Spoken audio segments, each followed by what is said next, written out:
Di antara celah asbes yang retak, ada dua pasang bola mata yang sedang melihat Tina. Dia kok merasa bagian bawah badannya ini seperti ada yang menggesek. Ketika itu Tina kan menggunakan kamen, dan kamennya ini sudah tersentak ke atas.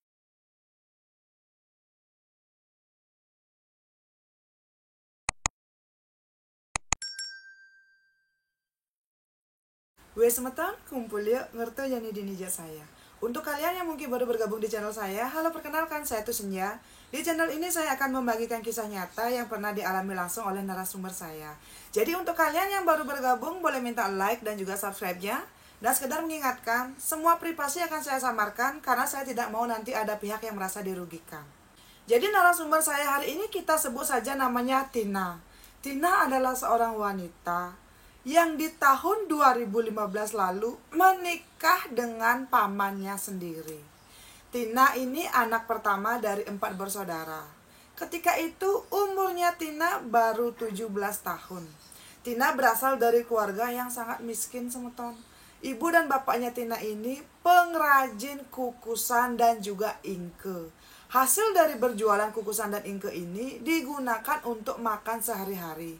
Ketika itu Tina hanya tamatan SD dan adik-adiknya ini masih sangat kecil. Ketika ibu dan bapaknya ini pergi bekerja, Tina yang akan merawat adik-adiknya di rumah. Dan ketika itu bapaknya Tina ini kan banyak banget saudaranya. Di antara saudara-saudara bapaknya ini adalah satu paman yang sangat sering bermain ke tempatnya si Tina. Paman ini usianya 20 tahun lebih tua dari Tina. Kita sebut saja namanya Paman D.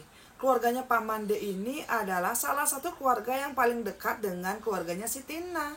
Ketika orang tuanya Tina tidak punya uang sekedar untuk membeli beras, kedua orang tuanya ini akan sangat sering meminjam uang kepada keluarga si Paman D ini. Nah, keluarga dari Paman D ini bisa dibilang kehidupannya itu lumayan makmur.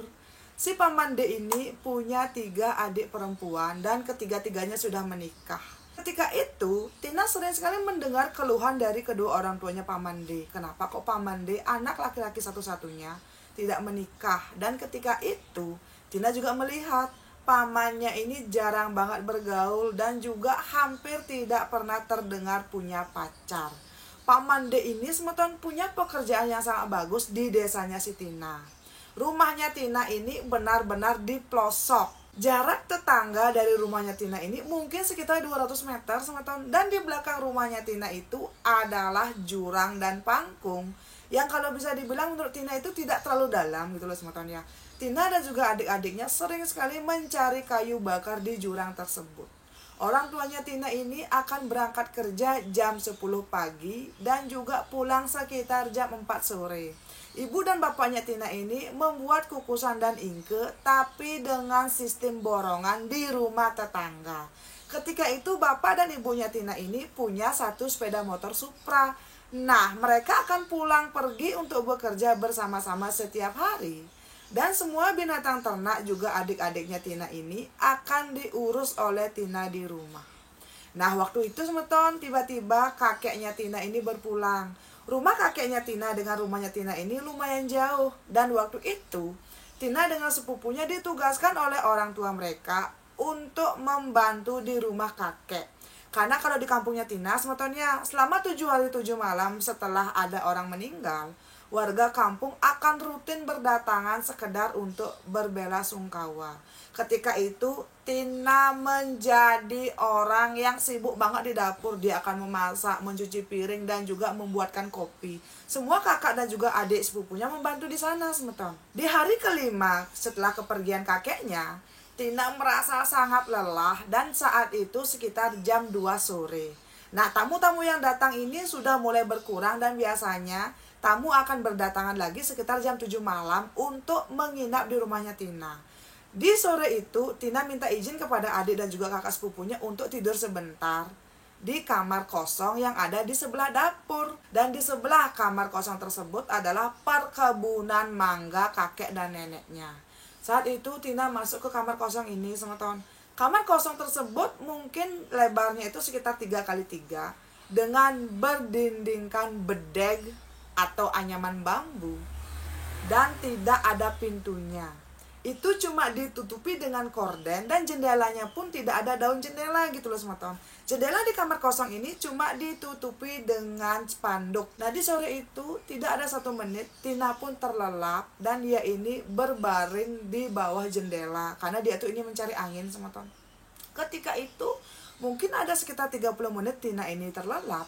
Dia kok merasa bagian bawah badannya ini seperti ada yang menggesek. Tapi karena Tina merasa sangat capek, dia pun tidak membuka mata dan melanjutkan tidurnya. Mungkin sekitar 15 menit teman-teman dia merasa bagian bawah badannya ini digesek menggunakan jari seseorang. Karena Tina kaget banget, dia pun langsung berdiri. Tapi ketika Tina berdiri, tidak ada siapapun. Nah waktu itu dia merasa kok bagian bawah badannya ini basah dan celana dalamnya Tina ini sudah terlepas dan entah ada di mana gitu loh. Ketika itu Tina kan menggunakan kamen dan kamennya ini sudah tersentak ke atas gitu loh teman-teman. Nah ketika Tina terduduk, bagian bawahnya ini benar-benar sudah terlihat. Ketika itu juga terlihat ada cairan bening di samping alat vitalnya Tina di bagian bawah. Tina kaget sekali teman-teman. Dia menggigil ketakutan dan berpikir, ini tuh ada apa?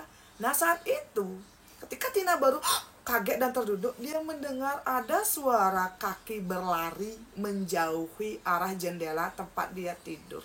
Di dalam rasa ketakutan ini Tina pun berdiri dan juga menengokkan badannya keluar jendela. Tapi ketika suara langkah kaki ini menghilang, Tina tidak melihat siapapun. Semenjak hari itu, Tina merasa sangat ketakutan dan trauma ketika sendirian di dalam rumah. Bahkan ketika Tina ini mencari kayu bakar atau pakan ternak sekalipun ya ke jurang yang ada di belakang rumahnya, Tina benar-benar was-was teman-teman. Dia merasa seolah-olah ada orang yang mengikuti dia dan seolah-olah Tina ini akan dilukai. Nah suatu hari karena Tina sudah tidak tahan lagi, dia pun menceritakan ini kepada kedua orang tuanya.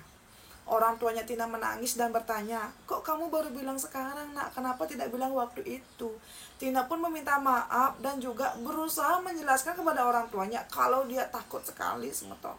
Dia tidak mau ditinggalkan di rumah dengan adik-adiknya saja. Tapi karena orang tuanya Tina harus pergi bekerja agar bisa mendapatkan uang untuk makan dan membayar hutang, Tina pun akhirnya harus di rumah dengan ketiga adiknya dan mengunci diri di dalam kamar. Nah waktu pun berlalu teman-teman, mungkin sekitar 2 bulan setelah kejadian tersebut, Tina pun mulai pulih.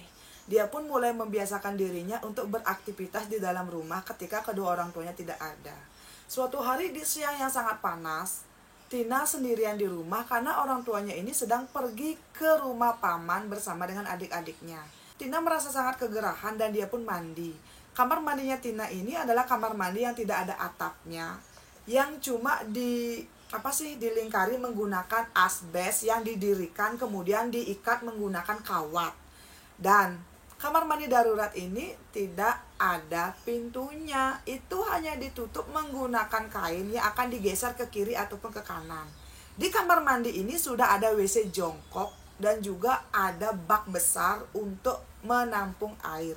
Ketika itu Tina pun mandi teman-teman, tapi dia kok merasa seolah-olah ada yang memperhatikan dia.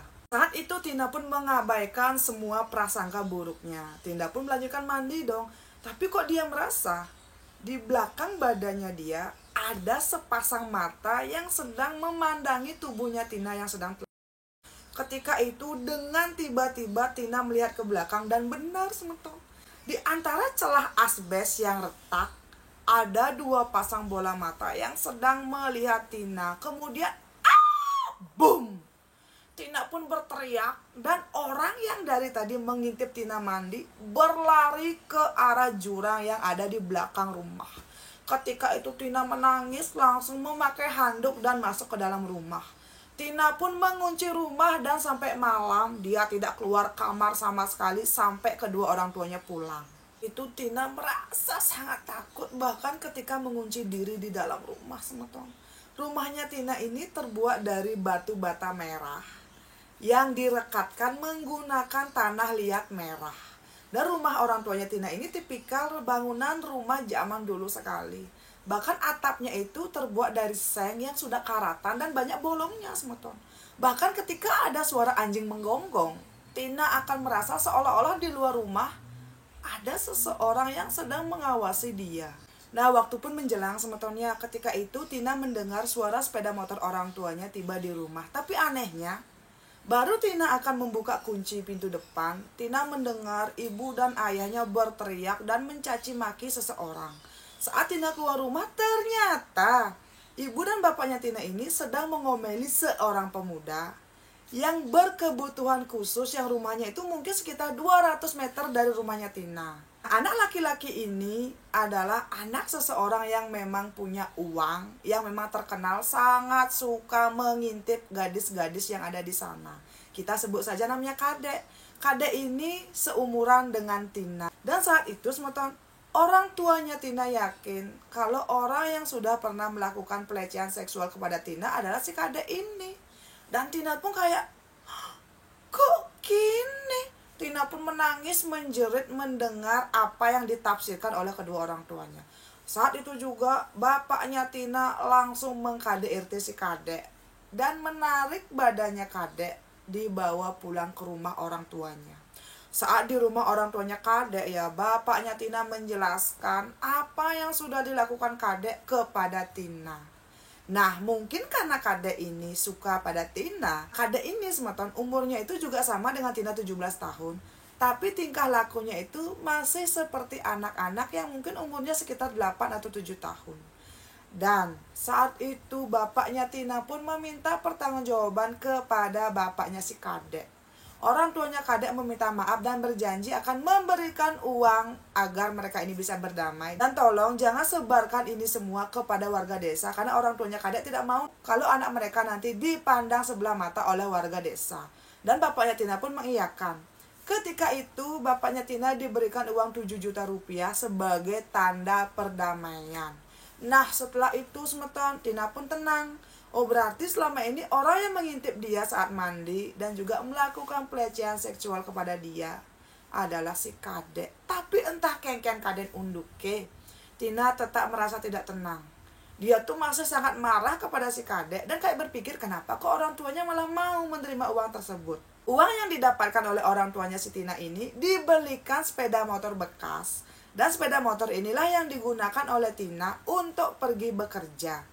Saat itu Tina sudah bekerja di salah satu dagang nasi yang ada di desa tetangga. Desa tetangga ini mungkin sekitar 15 menit jaraknya dari rumahnya si Tina, semeton.